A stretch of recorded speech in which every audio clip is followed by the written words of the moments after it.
Are you somebody who is planning to choose your optional for UPSC but still confused? Then this video is going to give you a lot of clarity as to what are the pertinent factors that you should take into consideration while choosing your optional for UPSC. Hello everyone, my name is Shubham Singhania and I am your mentor for UPSC, Commerce as well as Management. इस video में एक बहुत ही अहम सवाल के बारे में बात करेंगे that what are the factors that you should be considering while choosing your UPSC optional. मुझे आपको ये बात बताने की जरूरत नहीं है कि यूपीएससी का जो वेटेज है that is 500 marks 250 marks each for your two optional papers. It can either make you or it can either break you in the final results. तो ये बहुत इंपॉर्टेंट है कि आप स्ट्रैटेजाइज करके बहुत सारी चीजों को ध्यान में रख के अपने यूपीएससी ऑप्शनल को सिलेक्ट करें. तो इस वीडियो में उससे रिलेटेड कुछ फैक्टर्स के बारे में बात करेंगे. So let's get started.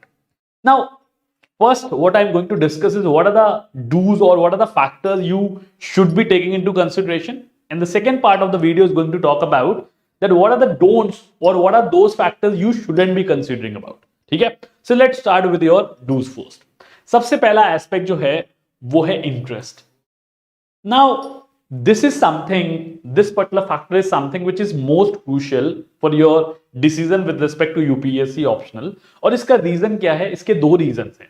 पहला रीजन तो ये है that you are going to study this particular subject for quite some time. For example आपको बहुत डीपली जाना पड़ेगा, डीपली कंसेप्ट्स को समझना पड़ेगा, मोटी मोटी बुक्स को रेफर करना पड़ेगा और अप्रोक्सीमेटली अगर आप जर्नी अपनी स्टार्ट करते हैं तो कम से कम 1 से 1.5 साल तक आपको इस सब्जेक्ट को पढ़ना पड़ेगा.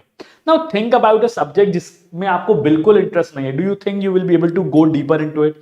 आप ऊपर ऊपर से तो उस सब्जेक्ट को पढ़ लोगे बट आप उसमें डीपली नहीं जा पाओगे अगर आपको उस पर्टिकुलर सब्जेक्ट में इंटरेस्ट नहीं आ रहा है.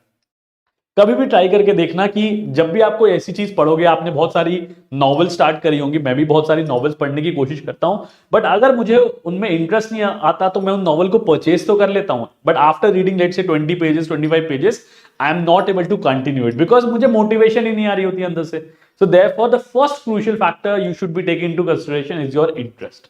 ठीक है, अपने इंटरेस्ट को आइडेंटिफाई करिए. ठीक है, और उसको एक्सप्लोर करने का क्या तरीका है कि आप 2-4 बेसिक बुक्स उठा लीजिए और उससे पढ़ने की कोशिश करिए. उसके बेसिस पे आप आइडेंटिफाई कर पाएंगे कि आपको किस सब्जेक्ट में इंटरेस्ट आ रहा है. अगर आप कोई ऐसा सब्जेक्ट ले रहे हैं जो आपने ऑलरेडी पढ़ा हुआ है या फिर पार्टली पढ़ा हुआ है, बेसिक्स पढ़े हुए हैं, तो वो भी एक अच्छा क्राइटेरिया हो सकता है आपको आइडेंटिफाई करने में कि क्या आपको उस सब्जेक्ट में इंटरेस्ट था या फिर नहीं. फॉर एग्जाम्पल आपने ग्रेजुएशन में बहुत सारे सब्जेक्ट पढ़ते हैं. कुछ सब्जेक्ट ऐसे होंगे जो आपने बहुत इनग्रॉस होकर पढ़ा होगा, इंटरेस्ट लेके पढ़ा होगा, और कुछ ऐसे सब्जेक्ट होंगे जो आपने सिर्फ इसलिए पढ़े होंगे बिकॉज आपको अच्छा स्कोर करना था. So that can be one of the element that you can take into consideration to identify your interest area. Second important factor क्या है जो स्टूडेंट्स के दिमाग में होता है, बहुत कंफ्यूजन क्रिएट करता है कि क्या मुझे ऐसा सब्जेक्ट लेना चाहिए जो मेरे ग्रेजुएशन में था या फिर मुझे ऐसा कोई सब्जेक्ट लेना चाहिए जो मेरे जीएस से रिलेटेड है या फिर मुझे जीएस की प्रिपरेशन में हेल्प करेगा. Now this is a very important question और आपको यहाँ पे थोड़ा सा थॉट देना चाहिए. पहला एस्पेक्ट तो ये है कि अगर आपको ऐसा लगता है कि आपने जो ग्रेजुएशन में सब्जेक्ट्स पढ़े थे या अगर आपका ग्रेजुएशन का सब्जेक्ट अवेलेबल है यूपीएससी ऑप्शन में, लेट्स से आपने बीबीए किया था या लेट्स से आपने बीकॉम किया था और कॉमर्स और मैनेजमेंट दोनों ही सब्जेक्ट अवेलेबल हैं इन द यूपीएससी ऑप्शनल. आपको ऐसा लगता है कि you are very confident about it, आपको इंटरेस्ट भी है, ठीक है, आपने डिसेंट मार्क्स स्कोर किए थे अपने ग्रेजुएशन में और आपको ऐसा लगता है सिलेबस देख के, पास्ट ईयर पेपर्स देख के कि you will be able to do it, you are very confident. तब आपके दिमाग में ये सवाल नहीं होना चाहिए कि क्या वो जीएस से रिलेटेड है या फिर नहीं. फॉर एग्जांपल कॉमर्स और मैनेजमेंट जीएस से नहीं रिलेटेड है but you will see a plethora of students scoring very good marks because of their understanding, because of their conceptual clarity when it comes to commerce as well as management option. Second, अगर जो भी आपने graduation में subject पढ़ा you are not very confident about it, आपको उसमें बहुत ज्यादा इंटरेस्ट नहीं है. वो कई बार होता है ना कि हम इंजीनियरिंग ले लेते हैं और फिर बाद में लगता है कि नहीं यार इंजीनियरिंग नहीं करनी चाहिए थी, कुछ और करना चाहिए था. सो सिमिलरली अगर आपको ऐसा रियलाइज होता है कि नहीं या तो मेरा ग्रेजुएशन का सब्जेक्ट अवेलेबल नहीं है या फिर अगर अवेलेबल भी है तो I am not very confident about it that whether I will be able to score good marks or not, then the second choice comes into play that is choosing a subject which is also of your interest. Interest को तो ध्यान में रखना ही है, साथ साथ आप वो सब्जेक्ट उठा लो जो आपको जीएस की प्रिपरेशन में हेल्प भी करेगा. So that should be the basis. Second factor that you should be taking into consideration while choosing your option. Third important factor क्या है? Guidance. This is not some college exam या फिर master's level exam जहां पे आपने कुछ भी पढ़ लिया, कुछ भी लिख दिया and you will be able to clear the exam. It is a very competitive exam. मुझे आपको बताने की जरूरत नहीं है, मुझे पता है आपको बहुत इंफॉर्मेशन होगी इसके बारे में. सो आपको यह भी देखना चाहिए कि जो सब्जेक्ट आप चूज कर रहे हो, जो ऑप्शन आप चूज कर रहे हो, उसमें आपके पास गाइडेंस अवेलेबल है कि नहीं. Now the guidance could be in terms of the study material which is available. Guidance could be in terms of the institutes or let's say any mentor basically who can guide you, who can take you through the journey, any senior who can tell you that what are the pros and cons. So basically आपको कुछ challenges बता सकता है या आपको एक approach बता सकता है कि आपको prepare करना कैसे है. And of course you cannot miss upon a very good test series or answer writing sessions, because answer writing is going to be something that is going to help you fetch good marks. तो इन सारे factors को consideration में लेना पड़ेगा, तभी आपको वो subject उठाना चाहिए. लेट्स से आपको ऐसा सब्जेक्ट लेना है which is a very unconventional one, जिसके बारे में ज्यादा गाइडेंस भी नहीं अवेलेबल है, ऑनलाइन मेंटर्स भी नहीं अवेलेबल है, ठीक है, आपके पास ऐसे कोई सीनियर्स भी नहीं है. It will be very difficult for you to travel that path alone. तो इसलिए इस फैक्टर को कंसिडरेशन में लेना बहुत जरूरी है. ठीक है, last but not the least, the cost benefit analysis.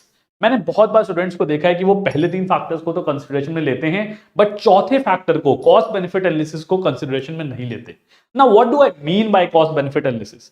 Cost benefit analysis का ये मतलब है कि आपको ये देखना पड़ेगा कि सिलेबस ऐसा तो नहीं है कि बहुत ही ज्यादा ह्यूमंगस सिलेबस है या फिर बहुत ही ज्यादा टेक्निकल सब्जेक्ट है. बिकॉज कई बार क्या होता है कि आपने जब अपना प्रीलिम्स क्लियर कर लिया होता है या प्रीलिम्स का एग्जाम दे लिया होता है, आपके पास एक सफिशिएंट अमाउंट ऑफ टाइम होता है, ठीक है, बट अगर आपका सिलेबस बहुत ज्यादा है या फिर सिलेबस बहुत ही वॉलेटाइल है, जिसमें बाउंड्रीज नहीं है, कहीं से भी कुछ भी पूछा जा सकता है, या फिर बहुत ज्यादा टेक्निकल सब्जेक्ट है, you will face a lot of problem and this is going to impact your preparation for GS subject.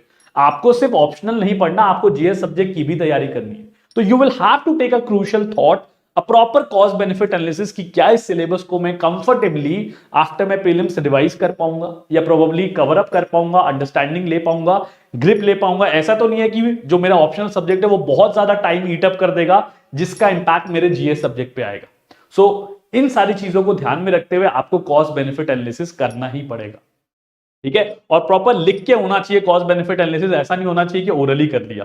Properly pen paper लेके बैठिए, प्रॉपरली लिस्ट बनाइए कि क्या क्या बेनिफिट्स आपको लग रहे हैं उस सब्जेक्ट के और क्या क्या उसके डीमेरिट्स या फिर कॉन्स लग रहे हैं. ठीक है, तो ये 4 क्रूशियल फैक्टर्स मुझे लगते हैं जो कम से कम आपको कंसिडरेशन में लेने चाहिए while taking a choice for your UPSC option.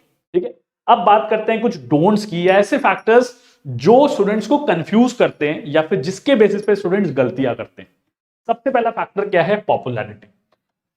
Students आपस में बात करते हैं, कोचिंग इंस्टीट्यूट में जाते हैं या फिर सीनियर से इंटरैक्ट करते हैं, ठीक है, और उनको पता चलता है कि यार एंथ्रोपोलॉजी बहुत ही पॉपुलर सब्जेक्ट है. Now without giving a thought that whether this subject is of their interest or not, whether giving a thought that this subject is going to help them understand the concepts of not, उस पर guidance available है कि नहीं, वो सिर्फ ये सोच के कि यार ये एंथ्रोपोलॉजी का सब्जेक्ट पॉपुलर लग रहा है, सब कोई ले रहे हैं, सब कोई कह रहे हैं, तो ये सब्जेक्ट मैं ले लेता हूं. This is one of the biggest mistake that student make, because जब तक आपको उस सब्जेक्ट के अंदर इंटरेस्ट नहीं होगा, you will not be able to give deep thoughts into it. आप उसको पढ़ ही नहीं पाओगे, आप उसको ऊपर ऊपर से पढ़ के चले जाओगे, which is not going to help you any way in cracking your UPSC mains. Second गलती जो स्टूडेंट्स करते हैं, हाई स्कोरिंग. स्टूडेंट्स को लगता है, जब पूछते हैं लोगों से या सीनियर से पूछते हैं, तो कुछ सीनियर्स बता देते हैं कि यार लास्ट 4 सालों से XYZ सब्जेक्ट का ट्रेंड बहुत अच्छा चल रहा है, बहुत अच्छे मार्क्स आ रहे हैं. First thing, you should know this, that UPSC pattern of checking, whether it be question papers, whether it be the answer scripts, is very very unpredictable. A same person might have scored very good marks once in terms of essay paper, और दूसरी बार हो सकता है कि उसको completely बहुत कम marks मिले हों, even though the pattern was same. So इससे हमें क्या पता चलता है कि जो पैटर्न है वो बहुत अनप्रेडिक्टेबल है. And if you have a decent understanding, if you have a understanding of the concepts, you will be able to score good marks in any optional that you choose. तो आपके दिमाग में ये thought नहीं होना चाहिए कि यार ये पॉपुलर है या फिर ये हाई स्कोरिंग है, इसलिए मैं इसको ले लेता हूं. A subject might be very high scoring, but you might end up scoring low marks if you're not clear with the concepts, या फिर अगर आप अच्छे से आंसर्स नहीं लिख पा रहे हैं इंक्लूडिंग द कीवर्ड्स.